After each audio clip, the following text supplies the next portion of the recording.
Tuoj sprogs panašu, kad nedaug jai liko. Važiuojam. Praeitas video gavosi negatyvas toks didelis. Vilius sako, kad aš esu dar ne pirmas jo, kaip pavadint dabar čia, negatyvo skleidėjų sąraše, bet antras.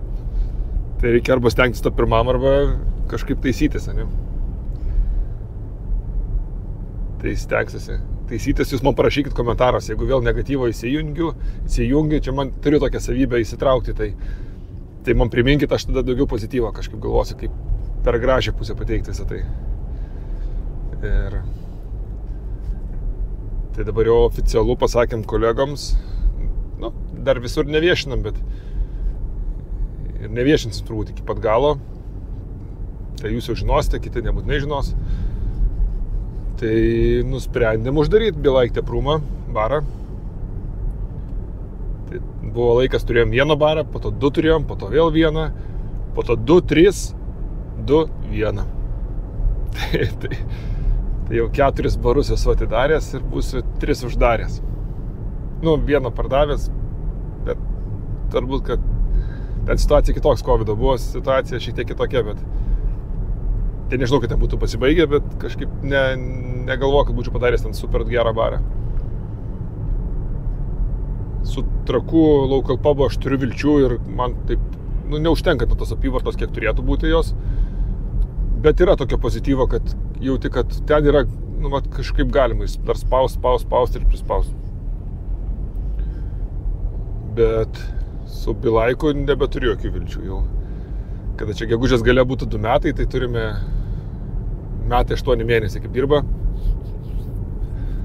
Ir šis gruodis visą laiką nuostolingai. Gal buvo mėnuo koks vienas, kur nenuostolingai, tai turbūt buvo, ir galvoju, pats pirmas mėnuo, kai uždarė Jasinskio barą, tai iš karto visi perbėgo į Bilaiką ir jis atėjo į Jasinskį, o ten nedirba. Nu ir arba Trakus reikia eiti, arba čia.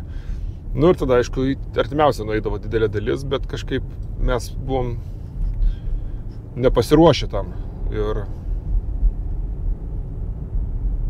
kažkaip galvoju, kad padarėm ir savo klaidų pačioj pradžioj, kad truputėlį tuos žmonės atstūmėm. Kaip tą padaryti teisingai dabar iki galo nežinau, bet ką daryčiau kitaip šiek tiek žinau, bet tai jo, mes tą barą kaip ir su Trakų padarėm, dizainerį patikėjom, po to darėm skubėdami ir jisai liko tuščias. Ir negalima baro pats darinėti be, neužkrovus kažkokio interjero detalėmis, nepridarius kažko tokio, kad jisai atrodytų, aš vadinu bardakėliu, bet tokiu, pozityviaja prasme. Kad atėjęs žmogus jautųsi gerai, nes pas mus namuose yra žmonių, kurie gyvena steriliai ir kur viskas labai švaru, viskas savo vietos ir nieko nėra šone. Bet turbūt, kad didžioji dalis žmonių ten 90% negyvena. Ir aš nenorėčiau taip gyventi. Man labiau patinka, kad yra truputėlį tokio bardako, negu viskas sterilu, švaru. Ir viskas suderinta labai tarpusavy. Tai va tokia trūko sveiko gražaus bardakėlio ir tą taisymį eigoje, bet žinot, kai startas yra ir po to nukenti. Tai va, tas pirmas mėnuo buvo turbūt geriausias per visą laiką. Ir atėjo šitas gruodis ir kažkaip visada gruodis barams yra pats geriausias mėnuo. Mes net nedirbant iki savaitės, vis tiek turėdom apyvartas geriausias. Tai šiemet neturėjom nei Trakuose, nei Bilaikė, bet Trakuose dar, o Bilaikė, katastrofa, ne gruodis. Tai reiškia, žmonės neina susitikti su draugais prieš Kalėdas, kas anksčiau visada būdavo. Visi stengdavo susitikti vieni su kitais. Kolegos, išeiti, draugai, pažįstami, kažkaip iki tų Kalėdų pasimatyti. Dabar matyto sumažėjo, o Bilaikas, ir didžiausia jo klaida, aš matau, kad atsidarėm barą, kuris niekur nematomas yra iš niekur. Žmonės tą Dainavos gatvelę ten nieks nevaikšto, tai reiškia, turime Gedimino prospektą, Jasinskio gatvę ir lygiagrečiai Kudirkos gal, neatsimenu kaip vadinasi, kur nuo Tauro kalno nusileidęs. Ir va tom gatvėm juda belie kiek daug žmonių. o baras gaunas vidury Dainavos gatvelės, tai jis visiškai nuo visur nematomas yra. Tai, labai blogai to vietoj. Ir tu kiek dirbim, kiek stengiamės, kiek žmonių atsivedam, tiek turim žmonių. Netyčia tam praeinančių yra, vienetai, absoliučiai. Daug kas galvoja, kad jeigu viešbutis šalia yra, tai visi eina į barą iš viešbučio, tai taip nėra. Ir iš viešbučio labai nedaug kas eina į barą. Ta žinojau iš karto, prieš atsidarydamas aš nedėjau vilčių į viešbutį, todėl kad mes jau turėjom Jasinskio barą, kuris realiai už kampo už viešbučio. Ir žinau, kad ant to viešbučio klientų statyti neverta niekada. Bet tikėjausi, kad tas rajonas, tie žmonės aplinkui gyvenantis, kurie eidavo į Jasinskį, atvažiuodavo į Jasinskį iš Žvėryno, nuo Naujamiesčio, ateis ir čia visi jie, bet jie neateina visi. Vėlgi, aš galiu tik spėlioti, kodėl, tiksliai nežinau, jeigu žinočiau, tiksliai būtų žiauriai faina. Jūs dabar galite išsikrauti tai, ko man nesakėte, kai baras dirba, ką galėjau pakeisti. Dabar galite rašyti komentaruose. Va, čia buvo tas dabar blogai, anas nelabai gerai, trečias. Tai gal nerašykit geriau. Jeigu tokius dalykus turite, tai rašykite tol, kol baras veikia. Tai vat apie Trakų barą galite drąsiai rašyti man pasiūlymus, tai kas ten jums užkliūna, ką galėčiau padaryti kitaip ir būtų labai gerai, jeigu rašytumėt, kas negerai ir kaip tai būtų geriau. Tai apie Trakų local pubą, jeigu tai parašytumėt, būtų gerai, apie Bilaiką nebėra prasmės jokios rašyti. Ir būlė tvarka rašyti man, kai jūs galėjote tai pasakyti anksčiau, nes aš tikrai nematau krūvos dalykų, tai nebėra prasmės jokios. Tai va, tai žinoma, buvo skundų ir ant maisto, bet lygiai taip pat buvo ir pagirimų labai daug maisto, kad labai skanu, kiti sakė, ten maistas netoks, vėlgi, čia yra skonės subtilybės, bet mes negalime reaguoti maistą šitoje vietoje stipriai, todėl kad ne mes jį gaminame, o mūsų draugai. Ir partnerystė šitoje vietoje buvo, kad jie mus pasikvietė turėdami virtuvę, kad jie mums atskirai padarė meniu, kuris jiem buvo patogus, nes tų užsakymų žmonių nėra daug ir negali tada visko daryti, ką tu nori daryti. Todėl, kad norint daryti gerus, įdomius, smagius dalykus, reikia ir turėti normalų didelį meniu, tai reikia turėti didelį apyvartumą. Tai jeigu pas tave mažai žmonių valgo, tu turėsi mažą apyvartumą ir tu užsiverdi tokį, kad tu tada darai tik tai, ką gali daryti, ką gali išlaikyti ilgiau, ką gali gaminti greičiau, paprasčiau, saugot mažesniais kiekiais maistą. Tai, bet ta partnerystė buvo, mano manimu, nebloga visai ir tikrai lenkiu galvą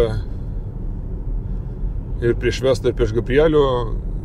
Visi mūsų susitarimai, visi mūsų kalbėjimai, viskas buvo vykdoma, paisoma ir jokių nebuvo apgavyšių, nesąmonių ar kažkokių tai, tokių dalykų, kur tu sakytum, kad jie ten kažką netaip darė. Labai gerai viskas buvo, tikrai. Labai dėkingas jiems. Pamačiau, ką reiškia barą atsidaryti užkampyje, žinau, ką reiškia miegamajam rajone, dabar žinau, ką reiškia užkampyje. Žinau, kad kraftas ne viskas ir daugelis žmonių krafto nelabai nori. Tiek tų barų yra, tų kelių Vilniuje, tai tų kelių ir užtenka barų pasirodo. Sakau, čia liūdna dėl to, kad tikrai daug jėgų įdėjom ir daug visko ir norėjosi padaryti, pasibandyti padaryti kažkokį dalyką kitokį, bet nepavyko. Ne viskas gyvenime pavyksta. Vėlgi, jeigu tas žmonių kiekis būtų didelis, gal būtų kitaip buvę, bet čia aš kaltinu tik tai save ir nepadariau kažko nežinojau, kažko nepritraukiau, kažko nevertinau. Sakau, šiek tiek norėčiau žinoti, ką tiksliai, bet nieks turbūt nežinos geriau už mane, o jeigu aš nežinau, tai turbūt tada nieks nebesužinos, todėl kad nežinant virtuvės to vidinės pusės, tai nelabai ką nuspręsi. Bet labai gera patirtis ir vėl krūva baldų, krūva visko lieka. Viską reikės išvežti, iškrausyti. Tai mes iki balandžio tikrai dirbam. Tai drąsiai iki balandžio tikrai dirbame. Ir eikite, žiūrėkime, kas darysis iki balandžio mėnesio. Dar kažkiek padirbsim, vis tiek nuoma sumokėta. Mes įsikrausiai turim balandžio vidury, tai tas liks 2 savaitės, o kadangi nėra virtuvės, o tik tai baro visi rakandai, paveikslai, viskas, tai manau, kad išsivešim. Vėlgi, pats turbūt nesugebėsiu viską išvežti, tiek man netilps, bet gal samdysiu mašiną, pažiūrėsim. Tai va, tokias naujienos būna, nelabai linksmas. Bet koncentruosimės į vieną barą. Aš kažkaip galvoju, kad net Bilaiką uždarant, tai dalis jo klientų vis dėlto nepatingės kartas nuo karto ateiti iki Trakų ir mes gausim šiek tiek daugiau klientų į Trakus. O jų per daug nebūna. Tai Trakuose dabar dirbu kartą per savaitę. Trečiadieniais dažniausiai, čia yra būna išimčių, bet šiaip dažniausiai kiekvieną trečiadienį būnu. Nes, gerai, naudinga yra dirbti. Pamatai daug dalykų, tave pamato, bendrauji daug, pasišneki daug, labai faina. Tai tokią dieną pasirinkau trečiadienis, kai būna ką veikti ir tuo pačiu nebūna perkrūta, kad aš spėjau pašnekėti, pabendrauti su žmonėm. Nes aš kai dirbu penktadienį, aš neturiu kada, ten mes penktadienį lakstom duodamas visi. Tai vasarį kažkiek ir kitom dienom teks padirbti, nes vienas žmogus išeina, neišeina jam tiesiog, jisai dirbo dalį laiko ir jam sukrovė naują grafiką mokslų ir jis negali dirbti tiesiog, jam nebeišeina dirbti, išeina ten per savaitę, tik savaitgalį, man atrodo, tai čia toks ne visai sprendimas yra. Plius žmogus norės kartais ir pailsėti ir nuo mokslų ir nuo to, tai vėl negalės, tai žodžiu gausi, kad kokios 4 dienos per mėnesį, nelabai kas yra iš 4 dienų per mėnesį. Tai. O ta barmenė, kur sakiau, kad išeina, išsikrausto, tai jinai nuo balandžio dabar išeina. Biškai nukėlė savo, tai labai gerai sutaps su Bilaiko uždarimu, tai nereikės nieko atlinėti, o liks tie žmonės, kurie yra. Tikiuosi, kad liks jie visi, nes labai faini, labai džiaugiuosi jais. Šitie gaila, kad išeina, bet stopimas toks, tai ir gal į gerą gaunas viskas, kaip pagal planą šį kartą. Toks. Tai daug minuso prigeneravo šitas baras, bet sakau, vėlgi, tu niekada nežinosi darydamas, kas tau pavyks, kas nepavyks. Visur lengva daryti, kur tavęs nėra ir kur tu nematai nieko. Tai palinkėkit ko nors man. Jeigu klausite, ar kitą barą planuoju, tai kol kas neplanuoju, neturiu planuosi. Aš turiu idėjų visokių, bet nežinau, ar man to reikia ir kol kas neplanuoju nieko daryti, bet kai būna, žinot, kartais iš dangaus nukrenta, ateina, kas man sako, žiūrėk, kaip faina vieta, geras baras, gal darom. Tai visko gali būti, bet turiu idėjų, ką daryti, kaip daryti, bet neturiu plano, kad darysiu. Tai va. Bet patirties jau turiu, kaip pagalvoju, 4 barai atidaryti, įkurti. Ir vienas parduotas dėl COVID, vieną uždariau, nes nepavyko, ir vieną uždarė vietoj manęs, kur buvo superinis baras. Tai nėra, kad viską blogai darau, ne? Reikia gerų naujienų, taip. Tai turėjau prieš 2 savaitės medaus degustaciją. Tai tikrai nemažai žmonių buvo ir faina. Ir susirinko panašiai tiek, kiek tikėjausi. Dabar turiu alaus šiandien degustaciją ir ne tik, kad pardaviau visus bilietus, bet dar buvo žmonių, kurie įsiprašė, sakė, žiūrėk, dar mūsų vieną draugą priimkite, arba dar aš labai norėčiau, gal galiu ir aš. Ir gerai, gali. Tai bus daugiau nei planavau, kažkaip stulpinsim, vis tiek sodinsim juos. Ir labai faina, kad žmonės nori, kai dariau sausio mėnesį, galvojau, kad nieks sausio mėnesį nenorės eiti degustacijas. Bet žmonės eina normaliai ir susidomėjimas yra, svarbu, kad būtų veiklos, būtų ką veikti. Tai pažiūrėsim dabar, kaip liko dar degustacija sidro, tai kas norit, Evelina žiauriai įdomi pasakoja. Jinai labai, tikrai gerai moka pasakoti ir daug žino apie sidrus, Baltijos šalių sidrus, tai drąsiai varykite, bus labai įdomu ir paragausite fainų sidrų, išgirsite daug istorijų. Manau, kad bus tikrai labai gerai. Tai Evelinos tikrai degustacijas drąsiai rekomenduoju, ateikit.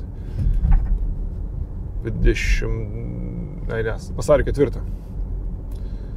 Tai jeigu pavyks ir aš atvažiuosiu, sudalyvauti ir bent pažiūrėti. Rubrika, kad sulūžo. Šį kartą jau seniai tęsis ta problema, tai pagerėja, tai pablogėja, tai vėl, nes nežinau, nuo ko priklauso, ar noro, ar dar kažko. Pas mus bare yra 4 kriauklės, 2 kartu, viena šalia kitos ir 2 kitose kampuose. Neklausit, kodėl tiek, nes veterinarijos, rašykit laiškus, tai jie papasakos, kam tie kriauklė reikalinga. Tai viena kriauklė, kuri toliausiai yra ir susijusi išbėgimas su kita kriauklė, visiškai nebėga. Pripilė iškart užsikiša ir ten, kad lėtai nubėginėja. Kita kriauklėgi, kuri kur artimesnė šiek tiek ant to paties vamzdžio, irgi blogai bėginėja, bet ta geriau kažkaip lyg tai bėga.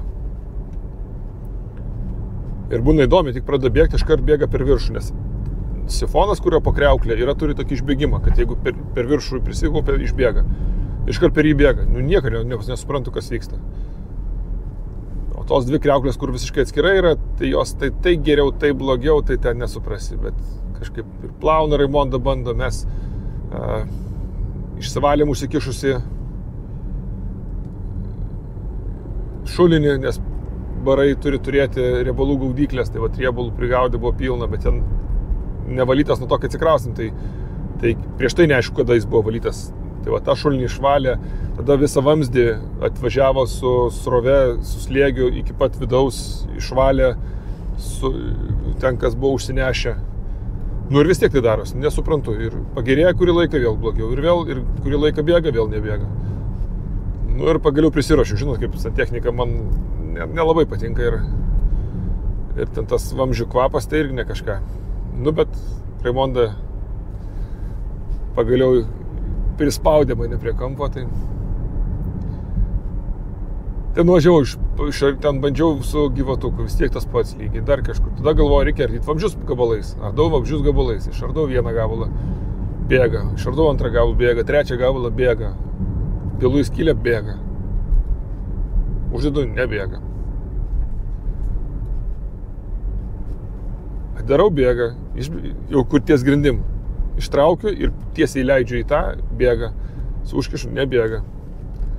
Ir turėjau, tada man šovė galvo tokia mintis, gal vis dėlto, tada gal suoklį reikia. Tai paskinu Viktorui, sako, tai jo, bet nepirk bet kokią, pirk tik tai tokį, aš tau atsiųsiu kokį, nes ten kiti nežiauriai padės tau. Tai dabar laukia bandymas su alsuokliu. Vienas kriauklis padarysiu, pasižiūrėsiu ar padės, ir tada kitas kriauklis padarysiu, pažiūrėsiu ar padės. Alsuoklis nėra pigus, apie 30 eurų kainuoja.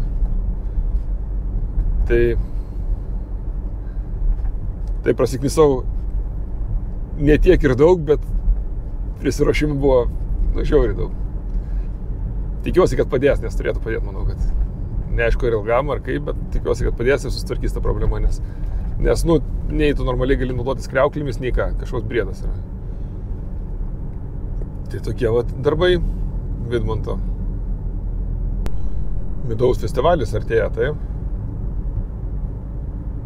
Tiesa, dar prieš tai užbėgsiu, kad lietuviško alaus festivalį šiemet bus.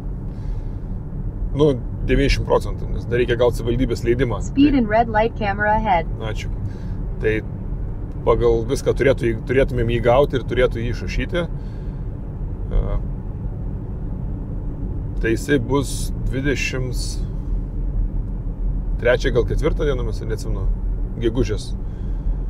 Tai galite pasižiūrėti alaus festivalis LT data yra, bilietų nėra, nes nežinom, dar leidimo neturim, tai kai gausim leidimą, tada ir kelsim.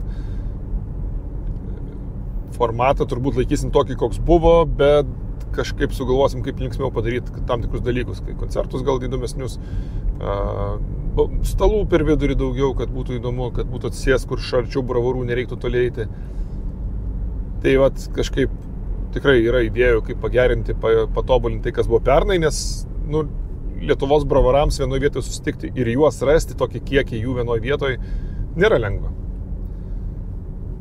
Tai tikiuosi, kad pernai dalyvavę visi norės dalyvauti, mes tiesa kviesime, kaip pasakyti, čia toks virtuvinis dalykas, bet sudarinėsim sąrašiuką ir pagal jį kviesim nuo viršaus iki pačios. Tai nuo pozityviausių ir daugiausia festivalių pritraukusių žmonių ir naudos davusių iki tokių, kurie nepaisė taisyklių.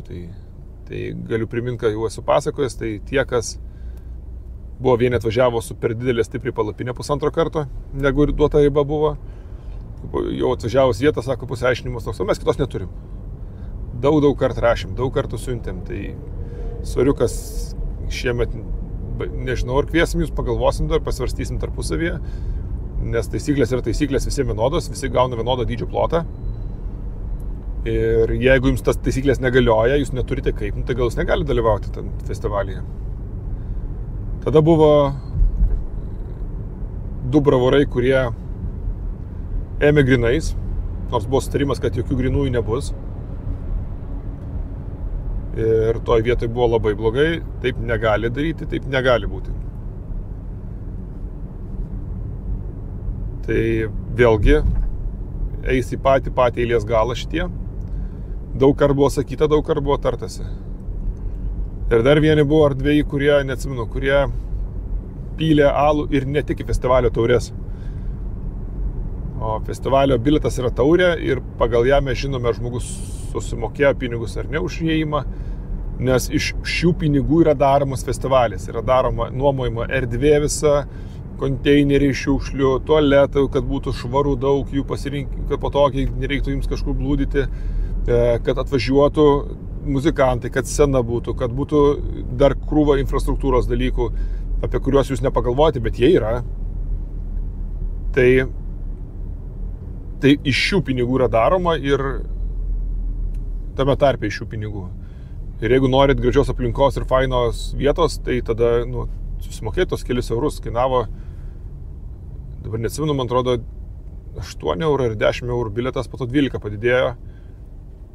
Tai ir šiemet paleisim nuo mažiau, po to pabranginsim. Tai 12 po to tapo, nes tiesiog vietoj 12, man atrodo, kad buvo 8, po to 10 padarėm ir po to 12 vietoj buvo, tai kas pirko. Nes vietoje reikia kasą nuomotis, reikia turėti kasą, kurią tu nuomojasi, kur pardavinėja tos bilietukus ir užėjimą. Ir, nepatogu organizuoti, kai tu nežinai, kiek žmonių, tai daug patogiau, kai tu ne vietoj parduodi, o iš anksto. Tai iš ankstiniai bilietai tikrai bus pigesni. Ir bandysim daryti šventę vėl tokią Vingio parke, Kalnų parke. Aplinka žiauriai graži, ten yra labai, labai faina man. Ir bandysim vis kažkaip po truputėlį, bravūrų kiekį paliksim panašų, tai 17. Tai net ragaujant iš kiekvieno alaus po mažiuką, nežinau, ar yra žmogus, kuris išgertų tiek. 6 litrus išgerti, 7 tai yra ką veikti, o visi atsiveža po daug alaus, tai skirtingo. Tai viso paragauti neįmanoma, tai tas kiekis yra tikrai labai didelis. Ir kai kurie bravoriai tikrai labai nustebino, labai faini ir noris pozityvo. Gaila, kai pozityvus bravoras nepaiso taisyklių, tada tas dalykas šiek tiek susikerta. Bet, sakau, norim tų bravorų, kurie patys kurtų šventę ir savo, ir kitiems. Kad būtų vertė visiems, kad būtų visiems smagu, visiems gerai ir visi šypsotųsi. Ir aišku, taisyklių paisytų, nes taisyklės yra esminis dalykas gero renginio. Tai jeigu nepaiso, tai ką darysi? Ir grįžtam prie Midaus festivalio. Tai Midaus festivalio formatas, kad perkate 29 eurų bilietas. Pažiūrėsim, kiek jų nupirks, tada matysim, branginsim, bet turbūt brangsis vis tiek iki galo. 29 eurų bilietas, įeidami gaunate 7 kuponus, žetonus, kur galite gauti 7 gėrimus paragauti Midaus. Tai pasirinkat, kurios norit, pas bet kurį Midaus gamintoją, jums įpila, jūs paragaujate. Tas ragavimas vyksta po 50 ml, tai kad suprastumėt, Midus yra maždaug vyno stiprumo, tai jūs gaunate 350 ml vyno.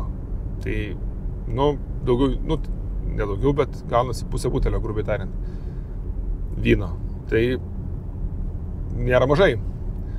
O kitus galimus prisipirkti papildomai, jeigu norėsite, galėsite dar nusipirkti tų kuponų ir galėsite vėl taip pat lygiai. Visur kaina bus vienodas, vienas kuponas, 50 ml skanaus gėrimo, pasiragaus, pasišnekės su pačiais gamintojais, nes jie visi bus, neatstovai patys gamintojai turi būti.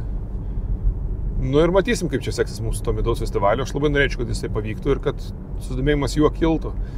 Tai nėra tikslo padaryti labai masinio, nes turbūt neįmanoma padaryti milžiniško, bet, noris tokį gyvybės duoti. Tai turim net 5 Lietuvos gamintojus. Vieni yra vynininkai, kurie turi 3 midus ir 4 tie, kurie tik midum užsiima. Plus iš Augustovo dar vieni. Tai faina, tai bus iš viso 6. Mano manimu, tai yra per akis. Vėlgi, jūs gaunat 7 kuponus, tai visi atsiveš savo. Tai vieni atsiveš 3, kaip sakiau, vynininkai, kiti atsiveš 10 skirtingų galbūt. Tai iš bendroji sumoji, aš vis tiek tikiuosi, kad bus kokių turbūt, jeigu gali primesti. 30-40 bus turbūt gėrimų. Tai ar jūs tiek paragausit, vargiai, ar tiek sugyvėsit išragauti skirtingų. Tai tada bus tikrai ką paragauti. Ir ta midaus kultūra norisi puoselėti ir norisi remti ir norisi, kad jinai vyktų čia. Ir toks renginys remti tiems organizatoriams. Tai ateikite, jeigu galite, pareklamuokit kitiems tą renginį. Midaus festivalis LT. Puslapis, visą informaciją ten yra. Jeigu kažkas neaišku, rašykite. Mums labai praverčia visokie papildomi klausimai ar komentarai, mes tada žinome, ką ne taip gal parašėm, ne iki galo aiškiai gal parašėm, gal ne iki galo aiškiai iškomunikavom. Tai sekite Facebook'e, Instagram'e. Ir kažkaip padarysim tą festivalį fainą, gyvą ir jaukų. Ateikit, jau nedaug liko, 2 mėnesiai liko, žiauriai nedaug liko, man kažkaip net neramu. Ir to pačiu, jeigu gaminat midų kas nors namie, tai būkit malonus, sudalyvaukite midaus konkurse. Vėlgi, tas dalyvavimas ir atsiminkit, tai yra ne tik pačiam savo jėgų išbandymas ir komentarų gavimas iš profesionalų, iš profesionalių teisėjų, kurie jums visus komentarus pateiksime ir jūs matysite juos vertinimą ir matysite komentarus su pasiūlymais, bet ir rėmimas pačio renginio tokio, nes alaus konkursas buvo Lietuvoje, dabar jo nebėra. Namų aludarių. Liko vienas Baltijos puta, tai tamsaus alaus, bet šiaip alaus nėra. Tai kodėl? Todėl, kad jo nėra. O gal midaus turėsim ir vis tiek reikia, kad dalyvautų kuo daugiau ir visi dalyvautų ir tą pačiu paremtų tokiu būdu patį konkursą, nes vis tiek reikia ir teisėjavimo sąlygų reikia, ir patį festivalių reikia pinigų labai žiauriai. Tai jūs kiekvienas, kuris atsiunčiate, paremėte ne tik tai konkursą, bet ir patį festivalį. Midausfestivalis.lt. Valio.